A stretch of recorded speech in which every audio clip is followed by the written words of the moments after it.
नमस्कार साथियों, easy easy life YouTube channel पर आप सभी का हार्दिक स्वागत है। ये नहीं पढ़ा तो क्या पढ़ा कि इस सीरीज़ में आज हम कक्षा 8 हमारा राजस्थान के कक्षा 8 का 10वां चैप्टर शुरू करने जा रहे हैं, जो है राजस्थान में कला और संस्कृति। राजस्थान विविधताओं से भरा हुआ एक ऐसा प्रदेश है जो रंग रंगीला कहा जाता है। तो आइए इसी रंग रंगीले राजस्थान की चीज़ों के बारे में पढ़ते हैं। यहाँ का कला, यहाँ की कला, यहाँ का इतिहास, यहाँ की मानव सभ्यता कैसी रही है। यहाँ पर किले, गढ़, दुर्ग जिसे हम कहते हैं, वो सब, मंदिर, महल, हवेलियाँ, यहाँ की मूर्ति कला, यहाँ की चित्रकला शैलियाँ, बहुत सारी ऐसी चीज़ें हैं जिसमें बहुत ज़्यादा विविधता देखने को मिलती है। तो आइए शुरू करते हैं। राजस्थान में कला का इतिहास मानव सभ्यता के इतिहास के साथ जुड़ा हुआ है। खुदाई से प्राप्त अवशेषों से यहाँ की कला के क्रमिक विकास को सहज ही समझा जा सकता है। जैसे यहाँ पर कुछ सभ्यताएं मिली हैं, जैसे आहड़ सभ्यता, ये उदयपुर से है। इसी के साथ बालाथल सभ्यता, ये भी उदयपुर में है। कालीबंगा, ये हनुमानगढ़ में मिली हुई सभ्यता है। पचमता राजमंद में, बागोर भीलवाड़ा में, गिलोंड ये भी राजमंद की सभ्यता है, और ओछियाणा ये भी भीलवाड़ा की सभ्यता यहाँ पर हमें देखने को, राजस्थान में इतनी सभ्यताएं देखने को मिलती हैं। ये अलग अलग समय और काल की रही हैं। खैर आगे देखते हैं। सुरक्षा एवं जीवनोपयोगी साधनों को ध्यान में रखते हुए प्राय नदियों, तालाबों व पहाड़ियों और उनके बीच में गांव बसाए जाते थे। ये हम सब जानते हैं कि जहाँ हमारे पानी का सोर्स जहाँ पर हमारे पास होगा, वहीं पर ही सबसे ज़्यादा सभ्यता कोई भी फलती और फूलती है। तो ये भी यही कहता है कि अगर किसी एरिया में नदी, कोई तालाब या पहाड़ियों से, वनों से आच्छादित कोई क्षेत्र था, तो उसके बीच में गांव बसाए जाते थे। और प्राचीन समय में मकान जो है वो केलू या घास फूस से ढके हुए कच्चे मकान होते थे। केलू या घास फूस से ढके कच्चे मकान होते थे। ये तो थी आम जन के लिए। अब अगर कोई समृद्ध व्यक्ति थे, उनके घर में पटशाला, ढालिया, पशुओं का छप्पर, अन्न के कोठे आदि होते थे। यानी जो जितना समृद्ध होता था वो अपने घर बार पर उतना ज़्यादा व्यय करता था और उसको उतना सुंदर बनाने का प्रयास करता था। नगर या कस्बों की बसावट सुनियोजित होती थी। ये तो हम पहले से जानते हैं, हम पढ़ते भी आए हैं कि जैसे हड़प्पा सभ्यता जो रही है, सिंधु घाटी सभ्यता, इसमें सुनियोजित नगर व्यवस्था थी। तो हम भी यही कह रहे हैं कि नगर या कस्बों की बसावट सुनियोजित होती थी। जैसे नागदा, चीरवा, कल्याणपुर, ये राजस्थान के जो कस्बे हैं, नागदा, चीरवा, कल्याणपुर आदि कस्बे, ये घाटियों, पहाड़ियों या जंगल से घिरे हुए स्थानों में बसाए गए थे। और इन नगरों में मंदिर, महल, भवन, परकोटे, जलाशय, सड़कों की व्यवस्था होती थी, जैसे देलवाड़ा और इंगोद। अब बात करते हैं, राजस्थान स्थापत्य कला का धनी है। यहाँ के स्थापत्य कला की भी प्रमुख विशेषताओं में दुर्गों का निर्माण है। दुर्ग, गढ़, किला जिसे कहा जाता है। हवेलियों का स्थापत्य है। बड़ी बड़ी हवेलियां यहाँ के सामंतों ने, राजाओं के द्वारा, श्रेष्ठ वर्ग के लोगों के द्वारा बनाई गई। मंदिरों का स्थापत्य बेजोड़ है। यहाँ पर बहुत सारे ऐसे बड़े बड़े मंदिर हैं जिनके बारे में हम आगे पढ़ने वाले हैं, जिनकी स्थापत्य कला अनुपम है। फिर है आमेर, बूंदी, अजमेर, उदयपुर, जैसलमेर, कुंभलगढ़ आदि उल्लेखनीय है। यानी कि चाहे वो दुर्गों की श्रेणी हो, हवेलियां हो, मंदिर हो, इन चीज़ों में आमेर, बूंदी, अजमेर, उदयपुर, जैसलमेर और कुंभलगढ़, और इसके अलावा भी बहुत सारे ऐसे क्षेत्र हैं राजस्थान के जो बहुत ही उल्लेखनीय हैं। तो अब शुरू करते हैं दुर्गों के बारे में। सॉरी। दुर्ग प्राय सामरिक दृष्टि यानी सुरक्षा के लिए बनाए जाते थे। राजस्थान को दुर्गों की भूमि कह दिया जाए तो इसमें कोई अतिशयोक्ति नहीं होगी। सुरक्षा की दृष्टि से दुर्ग ऊंची पहाड़ियों पर, गहरी नदियों के किनारे अथवा मैदानी भागों में बनाए जाते थे। दुर्ग के निकट प्राय गहरी खाइयां भी बनाई जाती थी, जिनमें पानी भरकर जहरीले जानवरों को छोड़कर शत्रु को रोका जाता था। ये परीखा कहलाती थी। इसे पारिख भी कहते थे या परीखा भी कहते थे। हम लोग पढ़ते हैं दुर्ग किस किस तरह के हम लोगों ने देखते हैं। जैसे गिरी दुर्ग है। गिरी दुर्ग वो जो पहाड़ियों पर बसाए गए हैं, जिन पर पहुंचना, पहली बार तो पहाड़ों पर चढ़ना ही बहुत मुश्किल हो जाता है, और ऊपर से अगर वहाँ पर महल या किले बना दिए गए हैं तो उन तक पहुँचना और भी ज़्यादा मुश्किल हो जाता था, क्योंकि उनके आसपास ये हम पढ़ रहे हैं कि परीखा जो खाइयाँ हैं वो बनाई जाती थी। ठीक है। फिर पारिक दुर्ग होते हैं, यानी कि जैसे दुर्ग जो जल श्रेणी से घिरे हुए हों, यानी जिनके आसपास खाइयाँ हों। फिर है धानवन दुर्ग, धानवन यानी रेत के टीलों के बीच में कोई मरुस्थल में जाके दुर्ग बनाए गए हैं। फिर है वन दुर्ग, ऐसे दुर्ग भी हमें देखने को मिलते हैं जो पूरे वन क्षेत्र में कहीं बिल्कुल घने वन में जाकर बने हुए हैं, जिनके आसपास बहुत ज़्यादा वन संपदा आसपास में है। तो इन सारे दुर्गों को भी हम आगे देखने वाले हैं। दुर्ग शासकों के आवास, सेना व जन सामान्य के लोगों के रहने के लिए भी सुरक्षित स्थल थे। दुर्ग में कृषि, खाद्य भंडारण, वापी, कुंड, जलाशय इत्यादि की प्राप्त व्यवस्था होने के कारण सैनिक योद्धा कई महीनों तक दुर्ग के सभी मार्ग बंद करके शत्रु सेना को छकाते रहते थे। राजस्थान में प्राय दुर्ग के लिए किला अथवा गढ़ का शब्द का प्रयोग भी किया जाता है। हम लोग पढ़ते हैं कि जैसे अलाउद्दीन खिलजी का आक्रमण हुआ या अकबर का हुआ या और ऐसे आक्रमणकारी जो आए थे, तब उन राजा महाराजा क्या करते थे, ये अपने सैनिकों को आदेश देते थे कि किले का द्वार बंद कर दिया जाए, और ये कई कई महीनों तक जो शत्रु सेना है वो बाहर डेरा डालकर बैठी रहती थी। तब तक इनको हरा पाना आसान नहीं होता था जब तक कि किले के द्वार खोल ना दिए जाए। और किले के अंदर इतनी ज़्यादा फैसिलिटी उस समय पे भी प्रोवाइड करवाई जाती थी कि कई कई महीनों को तक का या लगभग एक एक साल से भी ऊपर तक का ये सारी चीज़ें जो रोज़मर्रा के काम में आती हैं वो सब इनके पास अवेलेबल होती थी, है ना। इस वजह से किलों को सुरक्षा की दृष्टि से भी बहुत ज़्यादा महत्वपूर्ण माना जाता था। अब पढ़ते हैं बूंदी दुर्ग के बारे में।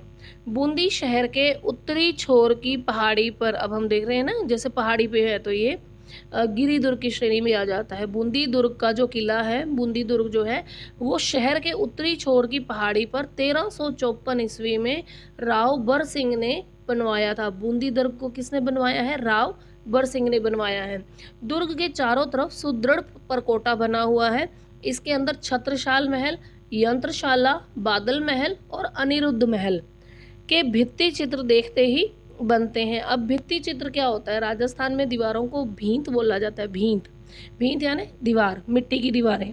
तो ये भित्ति चित्र क्या है? दीवारों पर बनाए गए चित्र हैं। जैसे आजकल हम कमरों में पीओपी करवाते हैं और फ्रेम्स लगाते हैं, पुट्टी के अलग अलग डिज़ाइंस बनवाते हैं, है ना। तो वो सारी चीज़ें पहले भी होती थी, नाम अलग अलग हो जाते थे। तो ये भित्ति चित्र हैं। कभी फिर है भवनों की छतरियाँ, दरबार हॉल की अलंकृत स्तंभ स्थापत्य कला अनुपम है। यानी कि बूंदी के किले में भित्ति चित्र देखने को तो मिलते ही हैं, उसके साथ साथ वहाँ भवनों की जो छतरियाँ हैं, दरबार हॉल की जो अलंकृत स्तंभ स्थापत्य कला है वो बेहद अनुपम है। अब है लोहागढ़ दुर्ग। लोहागढ़ दुर्ग का निर्माण भरतपुर के जाट वंश के महाराजा सूरजमल ने करवाया था। इन्हें जाटों का प्लेटो यानी अफलातून भी बोला जाता है। ये जाट राजा थे और बहुत ही इन्होंने अच्छे अच्छे काम किए हैं भरतपुर में। और इसके चारों ओर, यानी कि लोहागढ़ जो दुर्ग है, इसके चारों ओर मिट्टी की दोहरी प्राचीर बनी हुई है, यानी कि दीवार जो है वो डबल लेयर्ड बनी हुई है, इसलिए इसे मिट्टी का दुर्ग भी कहते हैं। इस पर कई आक्रमण हुए लेकिन इसे कोई भी जीत नहीं पाया, अतः इसे अजेय दुर्ग भी कहा जाता है।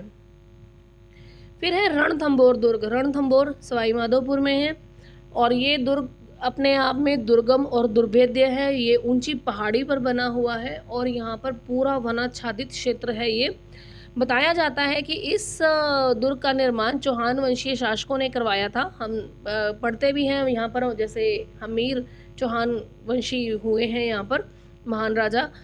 इसी तरह से चौहान वंशी शासकों के द्वारा इस दुर्ग का निर्माण करवाया गया था। इस दुर्ग की खास बात क्या है कि यहाँ पे नौलखा दरवाजा है, हमीर महल है और यहाँ पे सबसे इम्पोर्टेंट चीज़ आपको जो याद रखनी है कि 32 खंभों की छतरी भी है यहाँ पर, ठीक है। तो ये हमने देखना है। और यहाँ पर ये त्रिनेत्र गणेश जी का एक प्रसिद्ध मंदिर भी है। त्रिनेत्र गणेश जी का जो मंदिर है रणथंभौर का, यहाँ पर एक राजस्थान में खास तौर पे एक परंपरा है कि जब भी किसी लड़के का या लड़की का विवाह होता है तो शादी का जो प्रथम निमंत्रण कार्ड है वो यहाँ भेजा जाता है।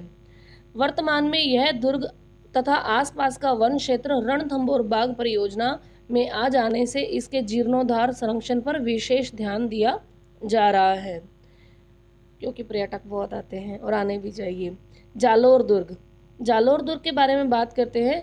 पश्चिमी राजस्थान में सोनग्रा चौहानों के शौर्य का प्रतीक है। ये सोनग्रा चौहान क्यों कहलाए थे इसके बारे में हम अभी देखते हैं। क्योंकि ये सोनगिरी पहाड़ी है। जालोर दुर्ग अपनी प्राचीनता और सुदृढ़ता के लिए प्रसिद्ध है। पश्चिमी अरावली श्रृंखला की सोनगिरी पहाड़ी पर खड़े इस दुर्ग में 4 दरवाजे हैं। इसका निर्माण 10वीं शताब्दी में परमार राजा कौन से थे? धारावर्ष और मुंज ने इनका निर्माण करवाया था। तो हमने ये ध्यान रखना है कि सोनग्रा चौहान जो है इनका यहाँ पे शासन काफ़ी समय तक रहा है। सोनगिरी पहाड़ी पर ये महल बना हुआ है, दुर्ग बना हुआ है, इसलिए ये यहाँ के जो चौहान है वो सोनग्रा चौहान कहलाए। इस दुर्ग में 4 दरवाजे हैं और इसका निर्माण जो है वो 10वीं शताब्दी में परमार राजाओं धारावर्ष और मुंज ने करवाया था। दुर्ग में कुएं, कुंड, मंदिर और एक दरगाह भी बनी हुई है। अब बात करते हैं चित्तौड़गढ़ दुर्ग के बारे में। मध्यमिका नगरी के पतन के बाद चित्रकूट पहाड़ी पर 7वीं सदी में इस दुर्ग की नींव रखी गई थी। इस दुर्ग का निर्माण जो है वो मौर्यकालीन शासक चित्रांगद मौर्य ने करवाया था। चित्रांग या चित्रांगद मौर्य कहा जाता है। कालांतर में यानी बाद में आने वाले समय में यहाँ पर प्रतिहार, चालुक्य, परमार और सिसोदिया वंशी शासकों का काल रहा है और इन्होंने इसका विकास भी किया है और इसका विस्तार भी करते रहे हैं।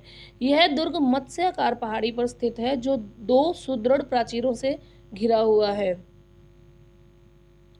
दुर्ग में 7 प्रवेश द्वार हैं तथा राजमहल, कलात्मक मंदिर, जलाशय आदि बने हुए हैं।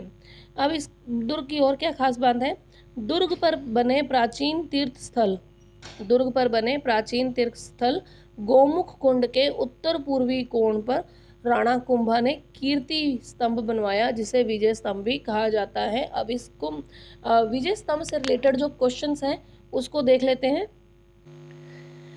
विजय स्तंभ जो है इसकी ये कितने बड़े क्षेत्र में है? ये 47 फीट वर्गाकार क्षेत्र में फैला हुआ है। 10 फीट ऊंचा इसका जगती यानी चबूतरा बनाया गया है और इस इमारत की जो लंबाई है वो 122 फीट है जो 9 मंजिला 9 खंडों का एक स्मारक है। ये स्थापत्य कला में अपने आप में बेजोड़ नमूना है। इन 9 मंजिला विजय स्तंभ में असंख्य हिंदू देवी देवताओं की मूर्तियां उत्कीर्ण की गई हैं, इसलिए इसे भारतीय मूर्ति कला का शब्दकोश भी कहा जाता है। ये काफ़ी बार एग्जाम्स में पूछा गया क्वेश्चन है कि भारतीय मूर्ति कला का शब्दकोश किसे कहा जाता है? तो वो आता है कुंभा द्वारा निर्मित विजय स्तंभ को कहा जाता है। अब बात करते हैं कुंभलगढ़ दुर्ग की। कुंभलगढ़ का दुर्ग छोटी बड़ी पहाड़ियों से मिलकर बना है और घाटियों और बीहड़ जंगलों से घिरा होने के कारण ये एकाएक नजर ही नहीं आता है। यह सर्वाधिक सुरक्षित दुर्ग है। इस दुर्ग को कुंभलमेर भी कहा जाता है। किसी प्राचीन अवशेष पर इसका पुनर्निर्माण किया गया था। इसे नवीन परिवर्तित स्वरूप प्रदान करने वाले राणा कुंभा थे। हम ये पढ़ते भी है कि राजस्थान के 84 किलों में से 32 किलों का निर्माण राणा कुंभा ने करवाया था और इनका जीर्णोद्धार भी करवाया था, कईयों का पुनर्निर्माण। तो ये इसे नवीन परिवर्तित स्वरूप किसने दिया है? राणा कुंभा ने दिया है। और इसके जो सूत्रधार थे, जिसके जो प्रमुख शिल्पी थे, ये कौन थे? मंडन के नेतृत्व में 1458 में इसे निर्मित करवाया था। इस पे 9 पोल बने हुए हैं यानी 9 दरवाजों से युक्त दुर्ग के चारों ओर घुमावदार, सुदृढ़ एवं चौड़ी दीवार बनी हुई है और दीवार के नीचे गहरी खाइयां हैं। दुर्ग में समतल भूमि पर निर्मित स्थापत्य कला के नमूने अनूठे हैं। यानी कि यहाँ पर क्या क्या देखने को मिलता है इस इतने बड़े दुर्ग में, कुंभलगढ़ दुर्ग में? यहाँ पर नीलकंठ महादेव जी का मंदिर है। यज्ञ वेदिकाओं के साथ साथ यहाँ पर कई जैन मंदिर भी बने हुए हैं इसी दुर्ग में। यहाँ पे झाली बाव, एक बावड़ी भी है। मामादेव महादेव जी का कुंड है। कुंभ स्वामी नाम से विष्णु मंदिर बनाया गया है और यहाँ पर रायमल के पुत्र पृथ्वीराज जी का स्मारक भी है। ये पृथ्वीराज चौहान नहीं है, ये पृथ्वीराज रायमल के पुत्र हैं, राणा सांगा के भाई हैं और जिन्हें एक और नाम से जाना जाता है उड़ना राजकुमार। इन्हें उड़ना राजकुमार भी कहा जाता था। दुर्ग का सर्वाधिक उच्च भाग कटारगढ़ कहलाता है। इसी दुर्ग के कटारगढ़ में महाराणा प्रताप का जन्म भी हुआ था। सीमा और सामरिक दृष्टि से इस दुर्ग का बहुत महत्व रहा है। अब बात करते हैं आमेर दुर्ग की। ढूंढाड़ क्षेत्र का यह दुर्ग पर्याप्त सुरक्षित रहा है। राजा मानसिंह के काल से ही इस दुर्ग की स्थापत्य कला में विशेष उन्नति हुई। यहाँ की स्थापत्य कला में हिंदू व मुगल शैली का सुंदर समन्वय देखने को मिलता है, क्योंकि हम पढ़ते हैं कि जो कछवाहा वंशी राजा थे, इन्होंने अकबर के साथ और इनके आने वाले जो मुगल शासक रहे हैं, उन सब के साथ इनके काफ़ी मैत्रीपूर्ण और वैवाहिक, राजनीतिक और वैवाहिक दोनों प्रकार के संबंध रहे हैं। तो इनके जो कार्यशैली थी उसके ऊपर हिंदू शैली तो थी ही, उसके साथ साथ मुगल शैली का प्रभाव भी देखने को मिलता है। आमेर के दुर्ग में भवनों में जड़े शीशों की सुंदरता देखने को ही मिलती है। यहाँ पे एक शीश महल भी है जिसकी सुंदरता बहुत विख्यात है। दुर्ग के प्रवेश द्वार पर गणेश गेट पर शीला देवी माता का प्रसिद्ध मंदिर बना हुआ है।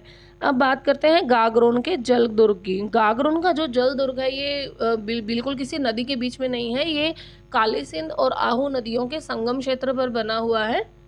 ये झालावाड़ जिले में है। राजस्थान का प्रसिद्ध जल दुर्ग है जो झालावाड़ जिले में स्थित है। यह दुर्ग दो नदियों काली सिंध और आहू नदी के संगम पर स्थित है। गागरोन दुर्ग अपने प्राकृतिक वातावरण के साथ साथ रणनीतिक कौशल के आधार पर निर्मित होने के कारण प्रसिद्ध है और इस दुर्ग पर हिंदू और मुस्लिम एकता का प्रतीक माना जाता है। अगेन वही इनका स्थापत्य कला पर इनका भी प्रभाव दिखाई देता है। अब इसी तरह से राजस्थान में बहुत सारे ऐसे किले हैं, लेकिन हम कुछ एक की बात और करते हैं। जैसे जोधपुर का मेहरानगढ़ है। ये किला जो है ये अपनी मजबूती और सुंदर राजप्रसादों के लिए, इसके अंदर जो छोटे छोटे महल बने हो उन सब के लिए सुप्रसिद्ध है। बीकानेर का जूनागढ़ तो रेगिस्तानी भूमि में बनने वाले दुर्गों में उत्कृष्ट है। दुर्ग के अंदर की स्थापत्य कला में मेहराब वाले दरवाजे मुगल प्रभाव के यथेष्ट प्रमाण है, क्योंकि इन्होंने भी मुगल दरबार में इनका भी काफ़ी रोल रहा है ना। हम पढ़ते हैं कि जो पृथ्वीराज राठौड़ थे वो मुगल दरबार में थे और उनके जो भाई थे राज सिंह, वो बीकानेर शासक थे जिन्हें कई अभियानों पर भी भेजा गया था, है ना। इसी तरह से जैसलमेर का सोनारगढ़ किला है। ये दुर्ग पीले बलुआ पत्थर से बना होने के कारण सूरज की रोशनी पड़ने पर सोने जैसा चमकता है, इसलिए इसे सोनार किला या द गोल्डन फोर्ट भी कहा जाता है। अब बात करते हैं राजस्थान में मंदिरों के बारे में। यहाँ के मंदिर बहुत फेमस है। मंदिरों का विकास गुप्त काल से माना जाता है, जो गुर्जर प्रतिहार, गुहिल, चंदेल, राठौड़, परमार, सोलंकी, चालुक्य और पाल शासकों के समय में भी होता रहा है। यानी गुप्त काल जो है वो भारतीय संस्कृति का मंदिरों के का स्वर्ण काल माना जाता है। लेकिन उस कालांतर में भी, इनके बाद भी जो शासन यहाँ पर हुए हैं शासक, उन्होंने भी इस मंदिरों की, महलों की स्थापत्य कला को बढ़ावा ही दिया है। इनका और आगे आगे विकास होता रहा है। मंदिर में देवी देवता की स्थापना होती है। इनका निर्माण शिल्प शास्त्रों के नियमानुसार होता है। राजस्थान के प्रमुख मंदिरों में निम्नांकित है। तो आइए देखते हैं राजस्थान के अलग अलग क्षेत्र विशेष के प्रमुख मंदिर। सबसे पहले लेते हैं मेवाड़ के प्रमुख मंदिर। मेवाड़ के प्रमुख मंदिरों में जगदीश मंदिर है, ये उदयपुर में है। सहस्त्र बाहु, जिसे वर्तमान में सास बहू का मंदिर कहा जाता है, ये सास बहू का मंदिर नहीं है, ये सहस्त्र बाहु यानी 1000 बाहों वाला, 1000 हाथों वाला मंदिर है। और ये अपभ्रंश है इसका, सास बहू बना दिया गया इसे। ये भी उदयपुर में है, नागदा में। फिर है अंबिका मंदिर, ये जगत में है, उदयपुर में। फिर श्रीनाथ जी का मंदिर है, ये नाथद्वारा राजमंद में है। श्री एकलिंग जी का मंदिर, ये भी उदयपुर में है। ऋषभ देव जी का जैन मंदिर, ये भी उदयपुर में है। और श्री चार भुजानाथ मंदिर, ये गढ़बोर राजमंद में है। तो ये मेवाड़ के प्रमुख मंदिर है। जगदीश मंदिर, सहस्त्रबाहु मंदिर, अंबिका मंदिर, श्रीनाथ जी का मंदिर, एकलिंग जी का मंदिर, ऋषभ देव का जैन मंदिर और चार भुजानाथ मंदिर। अब है मारवाड़ के प्रमुख मंदिर। मारवाड़ के प्रमुख मंदिरों में देलवाड़ा जैन मंदिर है, ये आबू पर्वत सिरोही में है। रणकपुर के जैन मंदिर, ये पाली में है। किराड़ू के मंदिर बाड़मेर में और ओसियां के मंदिर जोधपुर में। इन चारों से बहुत बार आरपीएससी के द्वारा क्वेश्चन पूछा गया है। फिर है हाड़ौती के प्रमुख मंदिर। हाड़ौती के प्रमुख मंदिरों में है, ये कोटा बूंदी, झालावाड़, बारामूला क्षेत्र आ जाता है। हिंदू मंदिर, ये बाडोली रावत भाटा में है। शिव मंदिर भंडदेवरा बारा में है। भंडदेवरा से रिलेटेड अभी रीट में भी क्वेश्चन पूछा गया था। कंसवा मंदिर कोटा में है, याद रख सकते हैं, कंसवा कोटा। कमलेश्वर महादेव मंदिर ये बूंदी में है। सूर्य मंदिर झालरापाटन झालावाड़ में है। फिर है शेखावाटी जयपुर के प्रमुख मंदिर। आभानेरी मंदिर दौसा, ये कई बार क्वेश्चन में पूछा गया है। खाटू श्याम जी का मंदिर सीकर में है। गोविंद जी देव जी का मंदिर जयपुर में है। इसके अलावा और भी काफ़ी मंदिर है, जैसे बिरला मंदिर है जयपुर में। अगर आप लोकल में देखें तो बिरला मंदिर है, गलता जी है, शिला माता मंदिर है। सीकर में हम खाटू श्याम जी का देखते हैं, जीन माता जी का देखते हैं, और हर्ष का मंदिर भी इसमें आता है ना। इसी तरह से काफ़ी मंदिर हैं। इसके अलावा सालासर बालाजी जो चूरू क्षेत्र में है, सालासर बालाजी मंदिर ये चूरू में आता है ना, चूरू में है। तो ये शेखावाटी जयपुर के आसपास के क्षेत्र के प्रमुख मंदिर हैं। अब ये है मंदिर प्राय राजा महाराजाओं, रानियों, जागीरदारों, श्रेष्ठियों, जन सामान्य के, स्त्री पुरुषों के सहयोग से समय समय पर निर्मित किए गए हैं। अब है मूर्तिकला। मूर्तिकला के बारे में बात करते हैं। राजस्थान में वैष्णव, शैव, शाक्त, शाक्त यानी शक्ति रूपा, वैष्णव, शैव, शाक्त आदि के साथ जैन धर्म के अनेक मंदिर और मूर्तियां प्रसिद्ध हैं। यद्यपि गुर्जर, प्रतिहार, परमार, चौहान, गुहिल शासकों के संरक्षण में मूर्तियों से सुसज्जित मंदिर निर्मित करवाए गए, लेकिन इन सब में प्रतिहारों का विशेष योगदान रहा। इसका मतलब ये है कि अगर हमसे ये क्वेश्चन पूछा जाता है कि राजस्थान में मंदिरों के स्थापत्य पर किस वंश का ज़्यादा प्रभाव देखने को मिलता है या किस शैली के मंदिर यहाँ पर मिलते हैं, तो हमें यहाँ पर प्रतिहार शैली के, गुर्जर प्रतिहार शैली के मंदिर ज़्यादा देखने को मिलते हैं, प्रतिहारों के विशेष तौर पे। शैव यानी शिव के अलग अलग रूपों के बारे में बात करते हैं। शैव धर्म में प्राचीन परंपरा में शिव के लिंग विग्रह व मानवीय प्रतिमाएं बनाई गई हैं। लिंग विग्रह यानी शिवलिंग, और मानवीय प्रतिमाएं जो शिवजी भगवान के रूप को बनाया गया है, ऐसी मूर्तियां हमें बहुतायत में देखने को मिलती हैं। इन मूर्तियों में महेश मूर्ति, अर्धनारीश्वर, उमा महेश्वर, हरिहर, इन अनुग्रह मूर्तियों को अधिक बनाया गया है, और सभी प्रतिमाओं का जो सौंदर्य है वो बेहद अनुपम है। फिर वैष्णव मूर्तियों में, वैष्णव मूर्तियां यानी भगवान विष्णु से संबंधित जो मूर्तियां हैं, इनमें दशावतार। अब दशावतार कौन कौन से हैं? दशावतार में हम ले सकते हैं जैसे वामन अवतार हुआ इनका, विष्णु जी का, राम का अवतार हुआ, कृष्ण का अवतार इन्होंने लिया है ना, बुद्ध का अवतार लिया, परशुराम जी का लिया, परशुराम जी का लिया। इसमें कूर्म अवतार भी होता है, वराह अवतार भी है इनका, मत्स्य अवतार भी है, और एक कल्कि अवतार जो अभी लेना बाकी है। कल्कि यहाँ लिख देते हैं, कल्कि अवतार भी जो है वो अभी इनका होना बाकी है। इस तरह से दशावतारों के बारे में हम यहाँ पर पढ़ते हैं। फिर है विष्णु भगवान के जो दशावतार हैं, इसके अलावा इनके कौन कौन से हम देखने को मिलते हैं हमें, इसमें हम पढ़ते हैं। दशावतार हैं, लक्ष्मी नारायण जी है, गजलक्ष्मी है, गरुड़ासीन, गरुड़ पर आसीन विष्णु आदि की मूर्तियों में वैकुंठ लोक को, अनंत त्रिलोक्य मोहन को बड़ी खूबसूरती से उत्कीर्ण किया गया है। तो ये सारे हम इसमें देखते हैं। हाँ, हमारे दशावतार में एक और अवतार रह गया, नरसिंह अवतार, है ना। दशावतार पूरे हो गए। और इसके अलावा शाक्त देवालयों, शाक्त देवालय यानी शक्ति रूपा जो देवालय है, यानी माता का जो मंदिर है, इसमें महिषासुर मर्दिनी की मूर्तियों की प्रधानता, यानी मंदिरों में अगर किसी माता जी के मंदिर में जाते हैं तो ज़्यादातर हमें महिषासुर मर्दिनी की मूर्तियों देखने को मिलती हैं। अब इसके अलावा ओसियां जोधपुर में, बरमान, सिरोही, झालरापाटन, चित्तौड़गढ़ आदि क्षेत्रों में सूर्य प्रतिमाएं भी देखी जाती हैं। सिरोही क्षेत्र में बसंतगढ़ और आहड़ क्षेत्र से प्राप्त धातु की जैन प्रतिमाएं, मीरपुर, आबू, देलवाड़ा जैन मंदिर, रणकपुर, चित्तौड़गढ़, ओसियां की जैन मूर्तियां विशेष उल्लेखनीय हैं। अब इन मूर्तियों की खास बात क्या होती थी? इनमें होता था मूर्तियों में परिधान, आभूषण, केश विन्यास और विभिन्न मुद्राएं मूर्तिकला की विशेषता है।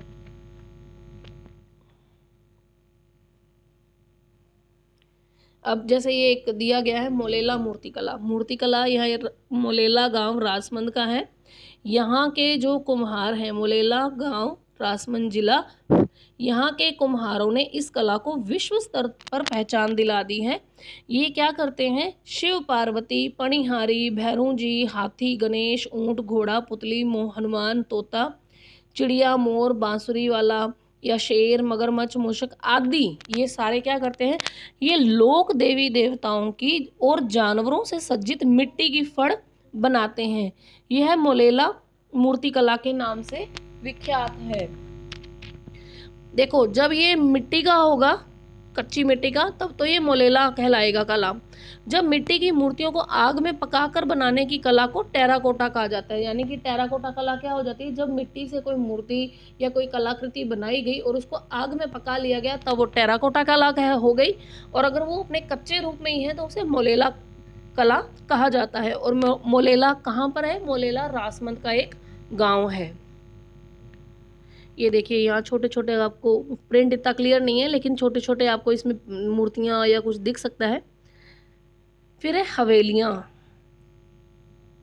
हवेलियाँ राजस्थान में वास्तु नियमों के अनुरूप, देखो मैंने पहले भी इसमें देखा था कि मंदिर में हम पढ़ते हैं कि मंदिरों का जो निर्माण था वो भी वास्तुकला के हिसाब से था। जो महल वगैरह बनाए गए हैं, दुर्ग, उसमें भी वास्तु के नियमों का इन्होंने ध्यान रखा था। और अब हम पढ़ते हैं हवेलियों के निर्माण में भी इन्होंने वास्तु के नियमों के अनुरूप निर्माण किया है, जिसमें जयपुर की हवेलियाँ हवेली परंपरा सुप्रसिद्ध है ना। शेखावाटी के श्रेष्ठियों ने, यानी कि जो बड़े बड़े जो बढ़िया लोग थे, जो बड़े बड़े साहूकार लोग थे, उन्होंने इस परंपरा को अपनाते हुए हवेलियों का निर्माण करवाया। शेखावाटी क्षेत्र में रामगढ़, नवलगढ़, मुकुंदगढ़, मंडावा, लक्ष्मणगढ़ की विशाल हवेलियां प्रसिद्ध है। आरपीएससी का फेवरेट टॉपिक बन जाता है। हवेलियों से रिलेटेड क्वेश्चन जरूर पूछा जाता है। रामगढ़, नवलगढ़, मुकुंदगढ़, मंडावा, लक्ष्मणगढ़ की विशाल हवेलियां प्रसिद्ध है। जैसलमेर की सालिम सिंह की हवेली, नथमल की हवेली, पटवों की हवेली की नक्काशी अनुपम है। हम सिर्फ इनको याद कर सकते हैं, लेकिन अगर कभी मौका मिले तो वास्तव में इन हवेलियों को देखिए, बहुत खूबसूरत लगती हैं और बड़ा ही मन को अच्छा लगता है देखकर कि कितने प्राचीन समय में ही ये बनाई गई हैं और कितनी खूबसूरती से बनाई गई हैं। बीकानेर, फलोदी, करौली, भरतपुर, कोटा, उदयपुर की हवेलियां भी स्थापत्य कला के अद्भुत उदाहरण हैं। फिर है छतरियां। राजस्थान के शासकों, सामंतों, श्रेष्ठी वर्ग आदि ने अपने पूर्वजों की स्मृति में जो स्मारक बनवाए, वे छतरियां या देवल के नाम से जाने जाते हैं। जैसे अलवर में मूसी रानी की छतरी, ये आरपीसी में क्वेश्चन में आया हुआ है बहुत बार। करौली में गोपाल सिंह की छतरी, बूंदी में 84 खंभों की छतरी, रामगढ़ में सेठों की छतरी, गैटोर में ईश्वरी सिंह की छतरी। ईश्वरी सिंह ये जयपुर के हैं, कछवाहा वंशी, इनकी वहाँ पर छतरियाँ हैं। जोधपुर में जसवंत थड़ा, उदयपुर में आयड़, जैसलमेर में बड़ा बाग की छतरियों की स्थापत्य कला अत्यधिक मोहक है। ये जो बड़ा बाग है, ये एक क्षेत्र विशेष बना दिया गया है जैसलमेर में कि इनके जो भाटी वंशज जो रहे हैं उन सब की जो छतरियाँ हैं वो वहीं पे बनाई गई हैं। उदयपुर में आयड़ में छतरियाँ हैं। महासतियों की छतरी भी इधर ही आती है। इन विशालकाय भव्य छतरियों को सुंदर नक्काशी और भित्ति चित्रण के माध्यम से अलंकृत किया गया है, जो इसकी स्थापत्य कला में चार चांद लगा देता है। अब हम बात करते हैं चित्रकला की। राजस्थान में ऐतिहासिक कला से ही चित्रकला का संपन्न रूप रहा है। इसकी कलात्मकता में अजंता शैली के साथ साथ मुगल शैली का प्रभाव दिखता है। यह कला राज दरबारों तक ही सीमित थी, परंतु मुगल साम्राज्य के पतन के साथ ही इनके जो चित्रकार थे मुगल के, ये राज्य संरक्षण प्राप्ति के लिए इधर उधर चले गए। तब राजस्थानी शासकों ने इन्हें अपने यहाँ पर प्रश्रय दिया था, आश्रय दिया था। मुगल चित्रकारों ने स्थानीय कलाकारों में चित्र परंपरा के साथ काम करके एक नई शैली को जन्म दिया, जो स्थानीय विशेषताओं के कारण स्वतंत्र शैली के रूप में विकसित हो गई। ये बनी ठनी का चित्र है। बनी ठनी का जो चित्र है ये किशनगढ़ शैली का है, किशनगढ़ शैली का, और इसे बनाने वाले कौन है? निहाल चंद। ठीक है। चित्र शैली से तात्पर्य क्या है? चित्र बनाने के एक विशेष प्रकार के तरीके से है। अब हम इस जो आगे हम पढ़ने वाले हैं इसमें सारी चीज़ें बहुत अच्छे से दी गई हैं, लेकिन अगर उसे एक इंडेक्स के तौर पे बना लिया जाए तो और भी ज़्यादा आसान हो जाता है इसको समझना। देखिए, पहले इसको पढ़ते हैं कि जयपुर राजस्थान में चित्रकला की विभिन्न शैलियों की अपनी अलग पहचान है। विभिन्न रियासतों में विकसित चित्रकला अपनी स्थानीय विशेषताओं के कारण वहाँ की शैली बन गई। विभिन्न शैलियों को रंग, पृष्ठभूमि, विभिन्न पशु पक्षियों आदि की दृष्टि से पहचाना जा सकता है। हमने भी यही एक 3 टॉपिक लेने हैं कि रंग, पृष्ठभूमि और विभिन्न पशु पक्षियों के जो चित्र बनाए गए हैं उनकी दृष्टि से ही हर शैली एक दूसरे से अलग हो जाती है। जैसे अलवर और जयपुर के चित्रों में हरे रंग का, देखो हम इसे ऐसे हाईलाइट कर देते हैं अभी,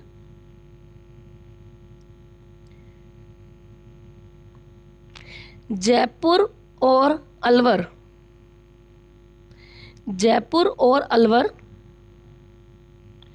के चित्रों में हरे रंग का, जोधपुर व बीकानेर के चित्रों में पीले रंग का, उदयपुर के चित्रों में लाल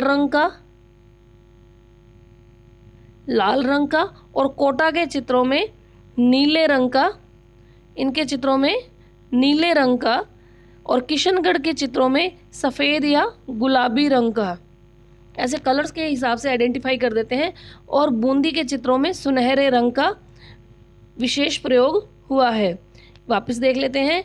जयपुर अलवर में हमने क्या देखना है, जयपुर अलवर में है हरे रंग का, जोधपुर बीकानेर के चित्रों में पीले रंग का, उदयपुर के चित्रों में लाल रंग। उदयपुर को तो याद रखना और भी आसान है क्योंकि शौर्य का प्रतीक रहा है, युद्ध बहुत हुए हैं उदयपुर क्षेत्र में, मेवाड़ है, लाल रंग है, तो इसे याद रखा जा सकता है। कोटा के चित्रों में नीले रंग का, जैसे नदी है चंबल नदी, वहाँ से बिल्कुल निकलती है शहर के बीच से, पानी का रंग जो है वो हमें नीला नीला सा ही दिखाई देता है, हल्का हरा सा, तो ये नीला है, सॉरी नीले रंग का सा है, तो वो कोटा का हो गया। किशनगढ़ के चित्रों में सफ़ेद या गुलाबी, क्योंकि यहाँ का बनी ठनी चित्र जो प्रसिद्ध है, सुप्रसिद्ध है, विश्व प्रसिद्ध ये जो चित्र है किशनगढ़ शैली का, इसमें सफ़ेद और गुलाबी रंग की प्रधानता है। ये जो बनी ठनी का जो चित्र है उसकी गुलाबी रंगत को देखकर आप समझ सकते हैं कि किशनगढ़ के चित्रों में सफ़ेद या गुलाबी रंग है। और बूंदी के चित्रों में हमें सबसे ज़्यादा सुनहरे रंगों का विशेष प्रयोग देखने को मिलता है। जैसे बूंदी होती है उसके दाने जो हैं पीले पीले सुनहरे सुनहरे से डार्क से होते हैं, वैसे ही तप तप कर बन बन कर सुनहरा हो जाते हैं। ये थी lame jokes a part of this. चित्रों की पृष्ठभूमि में उदयपुर शैली में कदम्ब वृक्ष, किशनगढ़ शैली में केले, कोटा बूंदी शैली में लंबे खजूर के वृक्ष, यानी कि उदयपुर में कदम्ब के वृक्ष, किशनगढ़ में केले का वृक्ष, कोटा बूंदी में लंबे खजूर के वृक्ष, और जयपुर अलवर शैली में पीपल के वृक्ष या वट वृक्ष को लिया गया है। और बीकानेर और जोधपुर शैली में आम के वृक्ष अधिक देखने को पेंटिंग्स में मिलते हैं। विभिन्न शैलियों में पशु पक्षी भी अलग अलग हैं। उदयपुर शैली में हाथी हैं और चकोर पक्षी हैं।